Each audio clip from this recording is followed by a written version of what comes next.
Hello and welcome. We are going to talk about stress and stress management because there is the certain stress that is good for us, and then there is the stress where we feel completely overwhelmed, wiped out. We don't feel like we can manage it. It might be even tough times, and we feel like we can't get out of it. And there are strategies on how to manage stress better, how to prevent to not fall into that deep, overly whelmed stress mode. And also, here's the key thing: we're sharing different strategies. Not all the strategies work for everyone. You have to figure out which strategy works for you.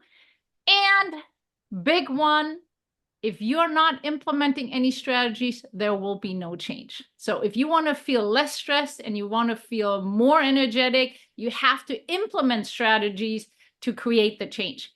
Welcome. I'm Heike Fallon. I am a certified personal performance coach, and I help my clients to create a healthy, sustainable lifestyle so they can actually be less stressed. Hi, I'm Shannon Passalacqua, and I am a coach as well. And I help women heal after miscarriage, which is a lot of stress involved in that whole situation. So this is definitely something that I have a lot of um, experience with, Lot of experience. Yeah, a lot of well, it is knowledge, because it is a experience, and special situation, right? Like any trauma event Mhm. is very stressful, and other events that might happen can be very stressful. But here's the thing: let's one step back. Yeah, Stress is really um the physical, the emotional, the mental response of our system to from the external world and the internal world. And I think that's always important because we always talk about the stressors and we think it's something from just the external world, the outside world, but we can have internal stressors. And that is important to know as well. So alone the fact, like say you're hungry and you're starving, that's an internal stressor, for example. Let's hope, that you can solve that one pretty quickly. hopefully. But stress is a normal part of life. Stress is important because when there's a certain amount of stress, we grow, we build newer neural connections, and it can help us with alertness and focus. If there's a little bit of stress, we pay more attention, right? If there's something going on, let's say we need to navigate somewhere and we're feeling a little stressed about it, that helps us to really focus in the moment on that to figure that out. But here's the thing, obviously, if it becomes too often, too much, it Too becomes long. chronic, too long, it becomes chronic. That's when it really have the Yeah, implementation.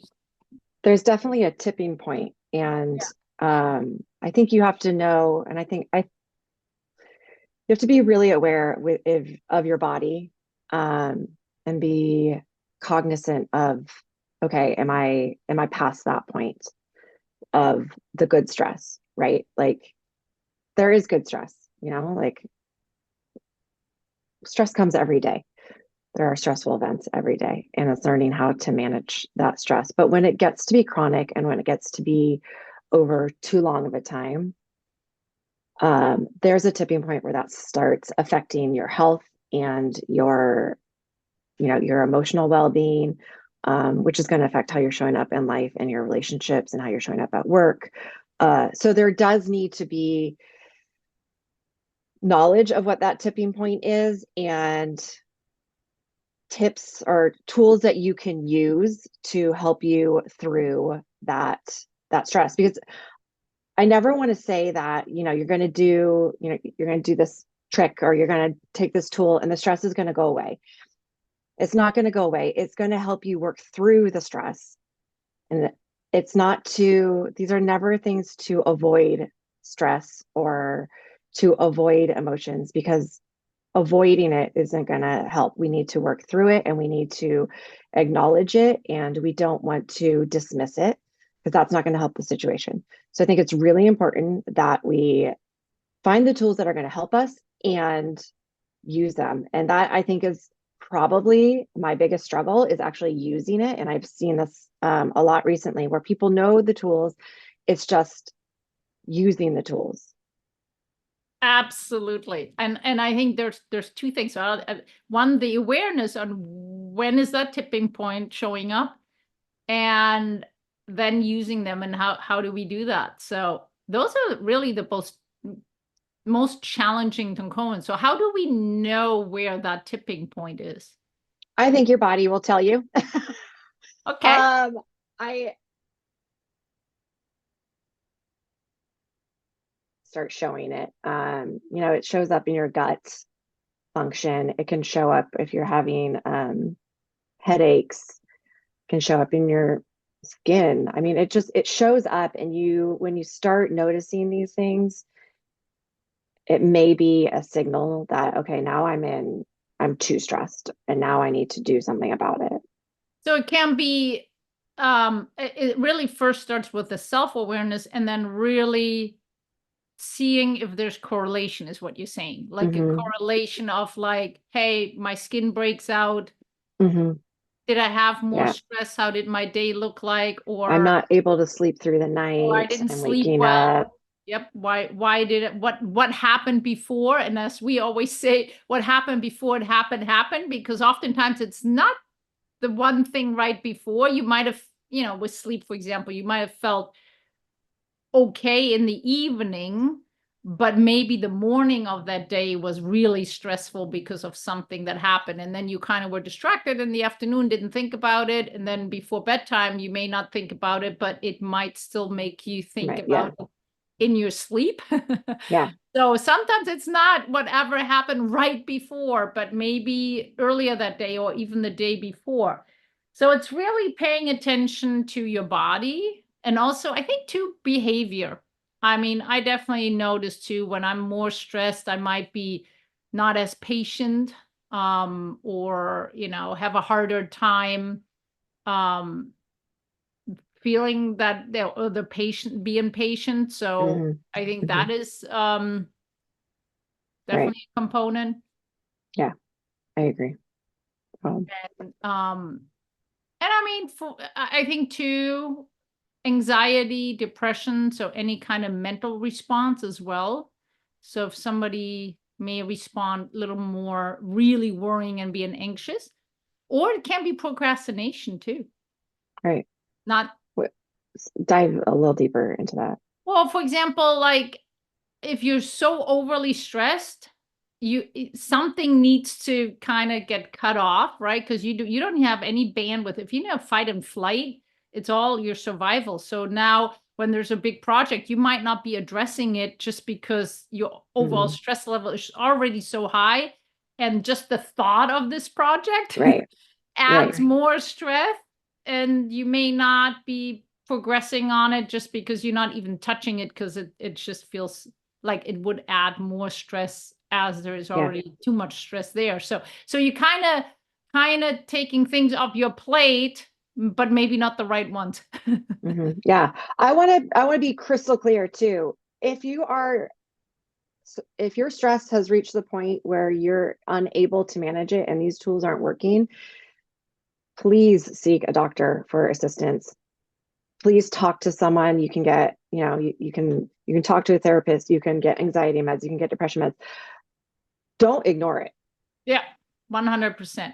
100%. And that would, I think, lead to first tools. Say again. Couldn't hear. That would lead to one of my first tools. Yes, share. Which is curious. Curious. Community. Okay. And I think when you have community, and when you feel supported, it could help with your anxiety and your stress. The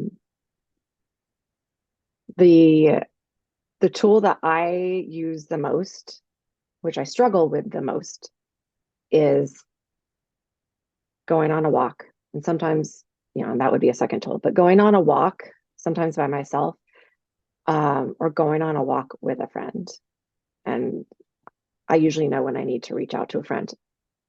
But I have to say, it is very difficult when you are stressed and when you are feeling anxious. It is very difficult to say to yourself, I need to go for a walk, and actually do it.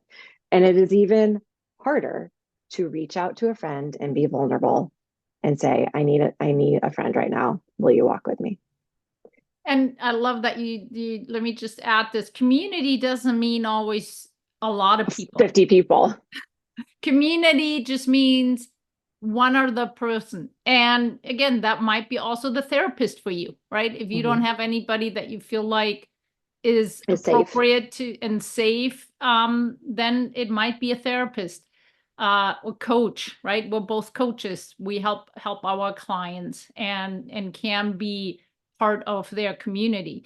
And so community doesn't mean always a lot of people. It can be just one other person. As soon as it's two people together, that's considered a community, just being with somebody else. And sometimes it may not have to be addressing the actual stressors as you do, for example, a walk, which again is a separate, like you said, strategy in itself, getting outside, getting in nature, going for a walk, moving. So that's a different strategy, but combining two strategies is even better. Yeah. But it even if you go and just have conversations that are completely different, just so you can calm your nervous system down and you can think a little better again, because your nervous system is calmed down, then you can maybe address also the stressors that you have or the things that are creating that because it's probably multiple things, more clearly. So even if you don't do it during the walk, you just kind of use the walk or the talking to a friend or somebody as a reset. Yeah, I agree. So those are definitely really good strategies, for sure. Now, I think too, I think also, and that helped me most, is to actually prevent it. To, there's strategies, yes, we can use in between. To prevent stress? Well, because when you know what's, so for me, it when things are too back to back and I'm not making sure to even schedule a little bit time in between, that can cause definitely more stress. So I know where that limit is and when it pushes it over. So by actually the way I schedule my day, how I schedule my morning, for example, like people know I only start at a certain time. Nothing happens really before 8 a.m. because if I have to do stuff, like if I be somebody, starting my day, like, answering calls or doing things at 7 a.m., that's just, it creates a stress that sets the tone for the rest of the day. I need to really start my morning at a certain time, and I don't see clients before 9 a.m. because if I start too soon, it's just too much in the morning for me. So I think a strategy too is recognizing what parts might create more the stress response and think of what can I do ahead of time in changing. So one is like how I schedule my day. One other one is having a good morning routine. And I didn't really start having a good morning routine until 6 years ago. Before that, my life was like trying to roll out of bed. As long as I had my coffee, life is good. I still need my coffee. I still have my coffee, but it was not an intentional morning routine. Right. It was just trying to get out of bed. I'm not a morning person, trying to roll out of bed. As long as I got again my coffee, and then kind of was like, okay, whatever happens, happens kind of thing. And it wasn't until I really started regularly implementing a morning routine that works for me that it set the tone completely different for the day. And during the morning routine, I do look at my schedule very intentionally of like, okay, where do I need to take a break? Where do I need to, step outside? Or even if it's a 5-minute thing, so that I plan that ahead of time. Because if I don't, I know I'm feeling too stressed. Right. So that's one that changed a lot for me, to not even letting it come to the super stressful situation. Of course, that's not the case if there's a traumatic event. Right. Right. Right. That This is is just not like in a daily in life. our hands. Right. Yeah. Obviously, that doesn't necessarily apply for that. But even then, when it happens, to make sure that we're eliminating all kinds of other stressful situations can help recover faster and deal with traumatic events, I think. Yeah. One that I've been using, and this is you probably don't see this, like if you Google stress management, I don't think this is going to pop up.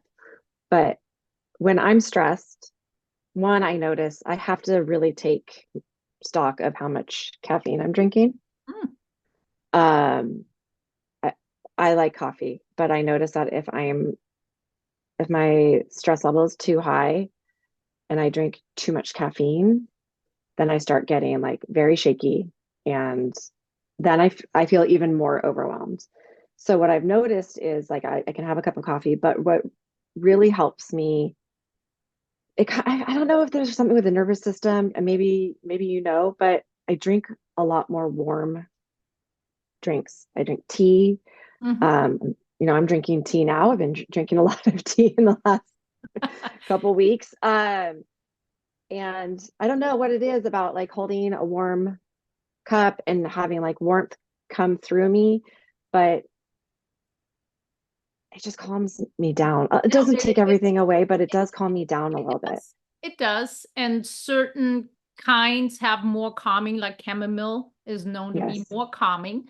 And yes, the warm can have, because information to the brain again, can be calming. That doesn't mean again that works for everybody. Right. If you Right. figured out this is something that works really well for me, then that, yes, it is an input to the brain where your brain calms down. Yeah. Um, I mean, it and doesn't take me out of fight or flight, but it no, does just take that edge off a little bit. and that's the thing, is there's more likely not one thing that will just change it like that. Mm-hmm. Oftentimes it's also figuring out foundational things, like I said, planning your day, having a good morning routine. Sleep, I think, is one, right? If we sleep more regularly, good quality and quantity, if we have a traumatic event happening and then don't sleep well for a couple nights, it's not going to affect you as much. But if you're already not sleeping enough, Right. and you're already in a fight and flight or borderline fight and flight mode in general, and then a traumatic event happens, Mm-hmm. then it's much harder to recover and get through that, because there's just the foundation is not quite there. So Yeah. sleep matters too, to work on. Now, again, when we're feeling already stressed, then it's very hard to sleep, right? So Yes, it that's why is. it's important to make sleep really more a consistent general habit. And or if you already haven't slept in who knows how long, because I definitely had years and years due to my health issue and my system being stressed, sleep struggles, or they actually were created due to my health issues. And then I Mm-hmm. was working on reversing that. And it was hard work, but I had to really implement a lot of strategies and figure out how to improve my sleep, because just not sleeping costs stress in itself. For So sure. Yeah. I it, noticed that my stress it's level is kind of definitely a like lot both higher. ways. Yes. You know, it's like Something that the helps sleep me can sleep. cause stress, but also the stress causes you not to Yeah. sleep. And then Yeah. you're in this whole This cycle, this vicious cycle. And this could be another tool, but something that helps me sleep are two things. And you can try whatever works for you. I listen to a podcast that's like it's just a boring story, and it's supposed to help you sleep, and it does, like because it takes your mind off of whatever it is that's stressing you out, and you're focused now on like this super boring story. That helps put me to sleep. If that doesn't work, or if I need something during the day to help me, I listen to You can look it up on YouTube, binaural beats, Hmm. or like brown noise or green noise or pink noise. Brown noise works best for me, but it really helps. I don't know what it does, but it helps calm your nervous system. And I think um, I used to Well, sleep to that as well. it's sound waves, and so the brain has waves too, right? So lining up there, and that's how it has an impact on the brain. So I've used binaural beats as well. Helped me to was one component to get it back. I have to say, don't want to go too much into sleep. We did another recording on Yeah, sleep, but check that out. But but I use that during the day too. or contact me directly. I've definitely tried almost really everything on figuring it out and fine tuning and tracking and seeing what strategies worked for me and what did derail my sleep. So for me, again, an evening routine is very important. If there's too much stimulus, it's loud noise in the evening or too hectic in the evening, I know I don't sleep well. So it's really, if you're not sleeping well, it can cause stress, and it also makes it really, really hard to manage stress because during the night we are recovering and restoring a lot. It has all to do with hormones as well. It's not just we're getting a little recovered. Um, Sleep matters on stress management, but it's not one quick fix over one night. It takes a little bit more effort and commitment to change. Hmm. Yeah, yeah. Do you um want to talk about is that Journaling. it? Ah! Always journaling. Well, journaling is, it can help for sleep too. It helps for a lot of different things, but stress management journaling can be a really good tool just because we can process our emotions, process our thoughts, process and gain more clarity as we journal. So the act of actually writing it down can have a profound impact. And if whoever's listening has not tried that, give it a try, not just once, but try to do it on a regular basis. Now, I'm more the bullet point journaler, Mhm. not the full paragraph journaler. Or I make spreadsheets or who knows what charts. But some kind of form where you get your thoughts and your emotions and onto a piece of paper can have a really, really great effect on sleep, on stress, Mhm. for anxiety, and I mean, so many good things. That's why we're laughing, right? Because journaling is all, We always talk about it. It's it's true. I didn't believe in it until I actually did it after my miscarriages, and I did a lot of journaling, and it was the first thing that actually helped me. Yeah. And it doesn't need to be long. Sometimes just five, Right? 10 minutes. It's not like you have to journal It for hours. shouldn't actually be too long, otherwise Yeah. you get into a spiral. So that it shouldn't be longer than 15 to 20 minutes. Yeah. So since we talked and brushed on the little bit on the hormones, one other good strategy is just get a good laugh. Yeah, Because I haven't laughed in a while. when we stressed, it's a cortisol release, and is a stress hormone. Cortisol can be good, like I said, it keeps us alert too, but there's more cortisol release when we're stressed, and especially with chronic stress, it's a constantly high. So we also want to do things that releases more other hormones. So Hmm. laughing can be one, which releases endorphins, and giving hugs that are 20 seconds, right, can Hmm. release hormones that make us more feel good, right? So just a good laugh. And if you don't want to be with anybody, put some comedy show on that's funny, or, Yep. you know, Yep. just something like that. One other thing too, we talked about movement, but also actually dancing or moving to music. Yep. Yes. It can be, It's again, huge. it it will impact some people, more than others in a positive way. So give it a try, put on your most favorite music and just dance along with it, or even just kind of, swinging a little, whatever it be.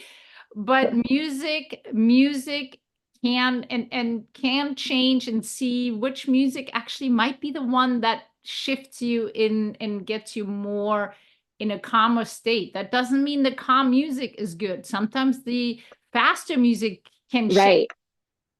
shake. Right, because it'll help get all that energy out. For me, I do that. I haven't been able to like emotionally access that recently, but what I have been able to do is work out, and I choose workouts to music that, I don't know if it makes me feel good, but it's fast music, and it helps me really like get my emotions out. And that has been very beneficial. And so I know everyone says, and we say it all the time, movement, workout, da da da. But it really is, I mean, don't do it to look a certain way. Don't do it to, whatever. Do it to feel good. Yep. Do it just for your sanity. Yeah. It doesn't have to be, oh my gosh, I need to lose weight, or I need to, fit into these pants. Don't do it for that. Do it for your sanity. 100%. I 100% agree, because it is so vital for our system to function very well. Well, And and how are we supposed to show up during difficult times if we are not strong? yep, absolutely. We have to have we have to have strength in our body and in our mind in order to be able to go through difficult times. Yeah. And again, great one to combine, right? Combine music with movement. Mm-hmm. Do it with a friend together. Right. Got 3 strategies together. You may Yep. have to stack them. You might Yeah, have you may to not stack have time them. for all of them. And then you get a good laugh in between, and then you journal about it later. Well, the fact is, though, if you do stack things, it can have even more impact at times. I have 2 more strategies. One being aromatherapy. There's Yes. there you can find all the pros and cons about it. There's the big, yes, the big no, whatever, but our olfactory nerve does Mm-hmm. is a cranial nerve and does have an impact on Mm-hmm. our brain. So smell does have an impact on our brain. For some people, it cannot be good. And if you already feel like, oh, there's some smell and you're very sensitive to it, yeah, it's not going to be good for you. Right. But there are definitely people where go like they smell something and they're like, oh, that feels so good. It makes me just Yeah. relax, right? I mean, for me, it's like mountains and outdoors. When I smell those trees, I'm just like, ah, I'm Yes. happy. Right? That's me too. But some other people may not feel like that, right? So Right. smell can have a tremendous impact. Again, all these strategies is not one size fits all. Figure out what works, but and if you don't have, like me, the pine trees or whatever, but using some diffuser or something may help you. So Right. I definitely have clients, and myself, I've used I used it for falling asleep as well, and I do believe it had quite some impact. Mm-hmm. Wasn't the only thing. It's not like you use it and that's it. I think Right. you again need to sometimes stack it. And here's the other thing, and I always get the question, what about those fidget tools? Those toys, those fidget things. I always have them on me. Do I'm they like sitting here fidgeting myself. do they really work, right? So we notice usually fidgeting around with like a pencil or a pen or something, and maybe notice that we're doing more of that when we're stressed. A um stress ball.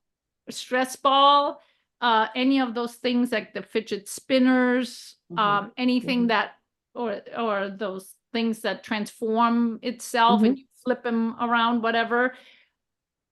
all those can have a quick impact on the brain because of you thinking about it. So if it's something that you flip and turn, right, you're thinking about it, and that kind of can change your focus.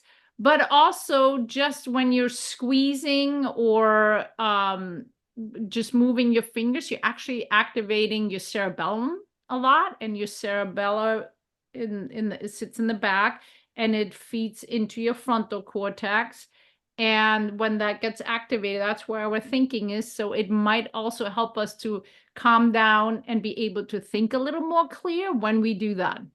That's why we find also people that might not feel super duper stressed doing some stuff with their fingers, feet, or whatever, fidgeting around, which sometimes drive other people crazy that are sitting across from them.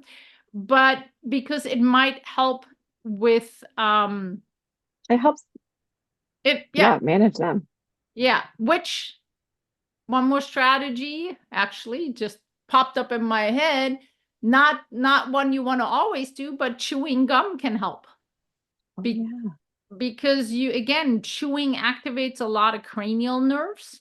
So because our cranial nerves also activate muscles, from the biting ones, and a lot of the tongue have activation of the cranial nerves, and the cranial nerves are in your brainstem, originated in your brainstem, and that's your biggest component of your parasympathetic system. So what if you already also if people chewing, so mindful eating. Now I'm gonna roll more strategies here. Mindful eating. No, I have a question about this. Sure. For the gum, what if you're already clenching your jaw? Will that help with chewing gum, help with releasing that, or would it make it worse, do you think? It all depends on the person. So you would have to try it out. I probably would do other strategies first before trying the chewing gum. Yeah, because I clench my jaw and grind my teeth at night. Yeah, so that is there can be an overactivation on that already. So that would be more, I would be looking more at other pathways to work on that. I don't think that will be helping for that as much, but you can try, you never know. But chewing gum can help because of activating a lot of cranial nerves to calm the nervous system down. Here's one big thing though, which I have to always remind my clients of. I'm not a gum chewer. I just never liked it, so I don't. But our tongue is supposed to sit in the resting spot on the roof.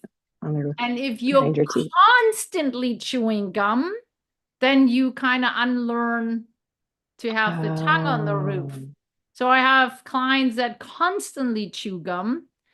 That can also be backfiring. You don't want to make that a habit, and then your tongue isn't naturally on the roof anymore, which has all kinds of other domino effect things, which can cause you not to have as good spinal stability, because the tongue on the roof matters also for our strength and all kinds of other things. So you don't want to overdo on that one. Interesting. I did not know that.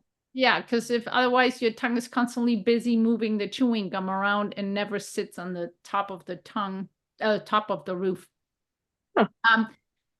One thing we haven't said yet, breathing. And I know that's one that's out there.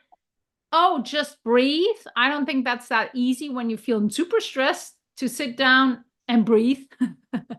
But what I think helps really well, and that's what I do a lot with my clients, is using certain tools that may help you. So for anxiety, for example, which is, I chunk that a little bit with stress right now in this sense. There's for example, the little, if you do a resistant exhalation, that can help. So there's the little anxiety flute or whatever you call them.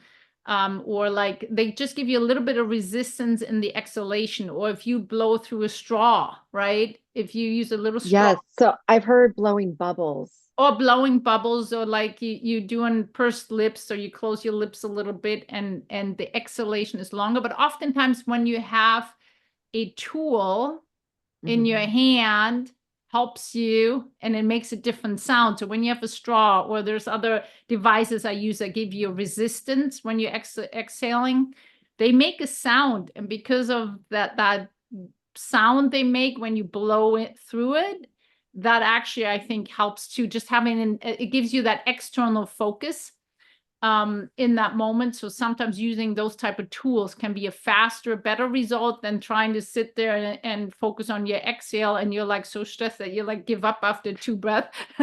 Yeah. Like, forget Yeah, that. no, I've been It's doing not that working. but I think